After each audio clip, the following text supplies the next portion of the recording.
আসসালামু আলাইকুম, সবাইকে ওয়েলকাম করছি আমার আজকের ছোট্ট একটা ব্লগ দেখার জন্য। আপনারা হয়তো দেখেই বুঝতে পারছেন যে ব্লগটা বেশ কিছুদিন আগের, মানে এটা হচ্ছে ঈদের ব্লগ। শুরুতেই হয়তো আপনারা বুঝে গিয়েছেন।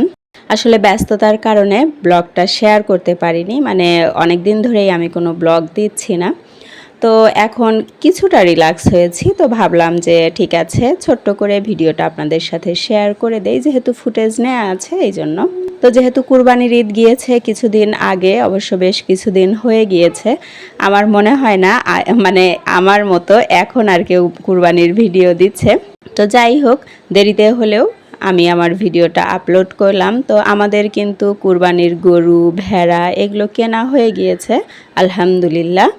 তো এটা হচ্ছে ঈদের আগের দিন, জাস্ট আমি একটু ফুটেজ নিয়েছিলাম, কারণ ঈদের আগে অনেক একটু ব্যস্ত ছিলাম, যার জন্য হচ্ছে ঠিকঠাক মানে পুরো ভিডিও কোনো কিছু করতে পারিনি। আবার এডিটিং করে ভয়েস দিয়ে আপলোড করতেও পারিনি। আবার ঈদের পরও যে ভিডিও দিব সেটা দিতে পারিনি, বললাম ব্যস্ততা। দ্বিতীয়ত হচ্ছে মানে একটু অল্প বয়সে আমার একটা কাজিনের ওয়াইফ মারা গিয়েছে, তো মনটাও অত বেশি ভালো ছিল না, যার কারণে কিন্তু মানে ভিডিওগুলো দিতে পারিনি বা দেইনি।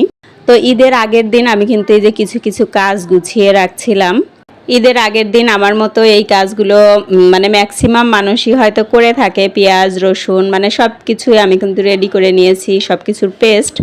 আর ঈদের আগের দিন এই যে গরুকে গোসল করানো হয়েছে, ভেড়া দুইটাকেও গোসল করানো হয়েছে। তো ভেড়া দুইটাকে গোসল করানোর পরে রাস্তার মধ্যে রোদে আনা হয়েছে।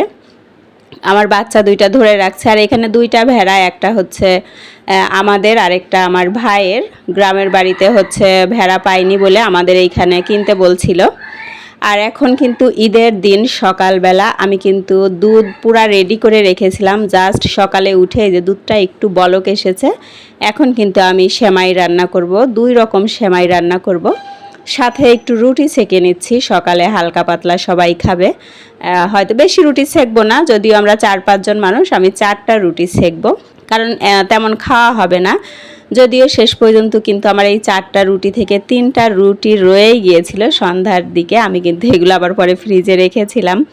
মানে ঈদের দিন তো জাস্ট করেছি, যে কে কখন খায়, কার কখন কীরকম ক্ষুধা লাগে বলতে পারি না, যেহেতু আমার বাচ্চা আছে এই জন্য। আর হচ্ছে ঈদের দিন তো একা হাতে সব কাজ করব, মানে কখন কোন কাজে ইনভলভ হয়ে যায়। বিশেষ করে হচ্ছে মাংসর মানে যখন নিয়ে আসবে মাংসটা, ওইটাতে হাত দিলে তো অন্য কিছু করা মানে একটু টাফ হয়ে যায়, যার জন্য হচ্ছে সব কিছুই আগে রেডি করে রাখছি। যার যখন দরকার হবে টেবিল থেকে আমি না দিতে পারলেও যেন নিয়ে নিতে পারে, সেটা বাচ্চা হোক বা বড় হোক। আমি কিন্তু 2 রকম সেমাই রান্না করেছি, মানে সব কিছু রেডি হয়েছে। আমার হাজব্যান্ড হচ্ছে নামাজে চলে গিয়েছে। সকালবেলা বাচ্চারা হচ্ছে বলছে আর গরু ভেড়া এগুলোকে দেখতে পাবে না, এই জন্য ওরা যে নিচে নেমেছে, এখন গরু ভেড়া এগুলোকে দুইজনই আদর করছে। আর এই যে ছেলেটাও কিন্তু এখন চলে এসেছে নামাজ পড়ে। আর এই ফাঁকে হচ্ছে আমি এই যে খিচুড়ি বসিয়ে দিয়েছি, খুবই অল্প একটু খিচুড়ি রান্না করব, কারণ আমার ছেলেটা আবার বলছে ও একটু খিচুড়ি খাবে। তো খিচুড়ি আর হচ্ছে ডিম ভুনা করব। ডিম ভুনাটা আমি একটু বেশি করে করব, কারণ খিচুড়ি ওদেরকে নাস্তা করিয়ে দিয়ে এরপরে আমি হচ্ছে পোলাওটাও রান্না করে নিব। মাংস বা ভেড়া গরু এগুলার ভুড়ি আনার আগে আগে যেন আমি ওইগুলা করতে পারি, তখন আর যেন মানে এইসব রান্না না করতে হয়, জাস্ট তখন হচ্ছে মাংসটা রান্না করব এই জন্য। তো আমি হচ্ছে খিচুড়ি বসিয়ে দিয়ে অন্যান্য কিন্তু হচ্ছে জোগাড় করে নিচ্ছিলাম। আর ঈদের দিন হচ্ছে মানে কোনো বাড়ি ঈদের দিনে গ্যাসের কোনো সমস্যা হয় না।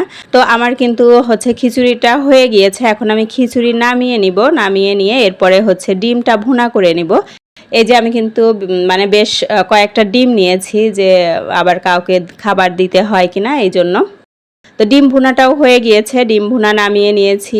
আর খিচুড়ি হয়ে গিয়েছে, মানে সব কিছুই আমি টেবিলে দিয়ে দিব। আর এই যে মশলা এগুলো আমি হচ্ছে ডিপ ফ্রিজ থেকে বের করে নিয়েছি, কারণ রান্না করতে হবে এই জন্য।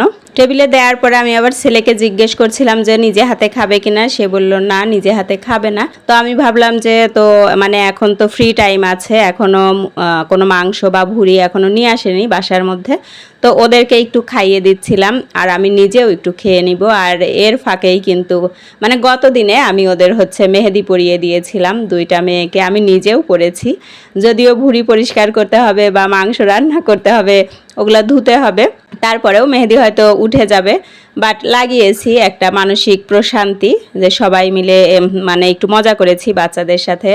বাচ্চারাও দাদুকে লাগিয়ে দিয়েছে, আমার মা আসছিল ঈদের 2 দিন পরে, আমার মানে ওর নানুকেও লাগিয়ে দিয়েছে। আর হচ্ছে এই যে এখন কিন্তু যেহেতু ভোরে 7:30 8টার দিকে, 7:30টার দিকেই হচ্ছে গরু জবাই হয়ে গিয়েছে।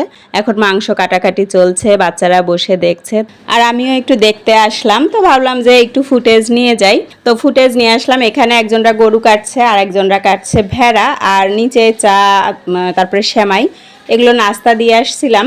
তো হচ্ছে বাটি কাপ এগুলো দিয়ে গিয়েছে, এখন আমি হচ্ছে এগুলো আগে ক্লিন করে নিব, কারণ আজকে তো আর কারোর বাসায় বুয়া থাকে না ঈদের দিনে। তারপরেও আলহামদুলিল্লাহ আমার বুয়া ছিল, তবে এই সব কাজের জন্য না, সে ছিল হচ্ছে পরে এসে এই যে আমার সাথে ভুঁড়ি পরিষ্কার করেছে। আর ছোট ছোট প্যাকেট দেখলেন, ওগুলা মাংস বিলানোর জন্য, কিছু বিলানো হয়েছে আর অল্প কয়েকটা প্যাকেট আছে। আর কিন্তু আমি ভুঁড়ি পরিষ্কার করে ওগুলো অলরেডি জাল করেও নিয়েছি। আর গরুর মাংসটা রান্না হয়েছে, ভেড়ার মাংস এখনো রান্না হয়নি।